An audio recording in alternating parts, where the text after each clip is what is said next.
তোরা নিশ্চিন্তে বসে থাকলেও আমি নিশ্চিন্তে বসে থাকতে পারছি না। ওরা কারা? কারা এই দাবানল?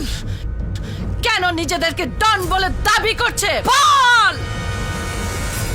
সারা শহরে পাত্তা লাগা। ওদের পরিচয়টা আমার জানা দরকার। জানার দরকার ওদের শত্রুকে আমি নাদিরা চৌধুরী নাকি সুলতান খান। এরা কারা? কে এদেরকে ডন তৈরি করেছে? কোন উদ্দেশ্যে এরা নিজেদেরকে ডন বলে দাবি করছে? সারা শহরে পাত্তা লাগা।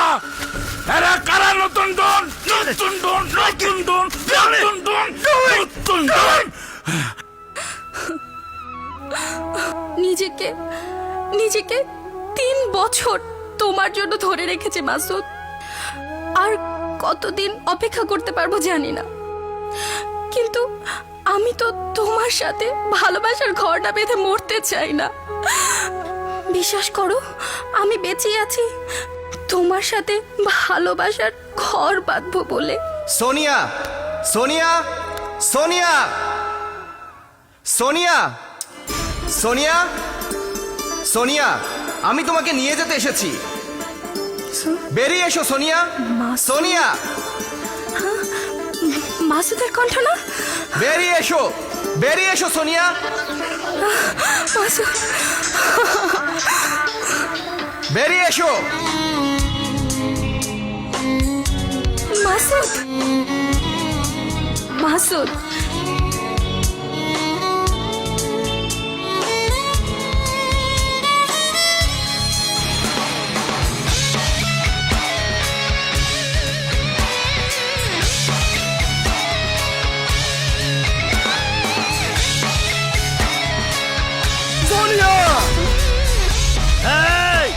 Stop young lady, stop. ঠিক যেখানে দাঁড়িয়ে আছো সেখানেই দাঁড়িয়ে থাকো। একটা কথা মনে রেখো, খান বংশ ডন তৈরি করে, ডন খান বংশকে নয়। এরপরও যদি তুমি একটা সিঁড়ির পা গাও, তোমার পা দুটো আমি কেটে ফেলবো। এই যে ভাগ। এই ডিজে, আজ যে মাসুদ তোদের সামনে দাঁড়িয়ে, সেই মাসুদ আর দুর্বল মাসুদ নয়। তোদের মতো ডন পরিবারের মুখোমুখি দাঁড়িয়ে সোনিয়াকে তুলে নিয়ে যাওয়ার মতো শক্তি নিয়ে এসেছি এবং নিয়েই যাব। Oh really? I am so scared. সোনিয়ার দিকে হাত বাড়াবি, কুড়াল দিয়ে কূপ দিয়ে দুই টুকরা করে ফেলাবো তোরে আমি। চুপ! মৃত্যুর ভয় দেখিয়ে সোনিয়াকে আমার কাছ থেকে কেউ কেড়ে নিতে পারবে না। এই রাস্তার ছেলের এত বড় সাহস! আরমান! এই, ছি, ছি, ছি!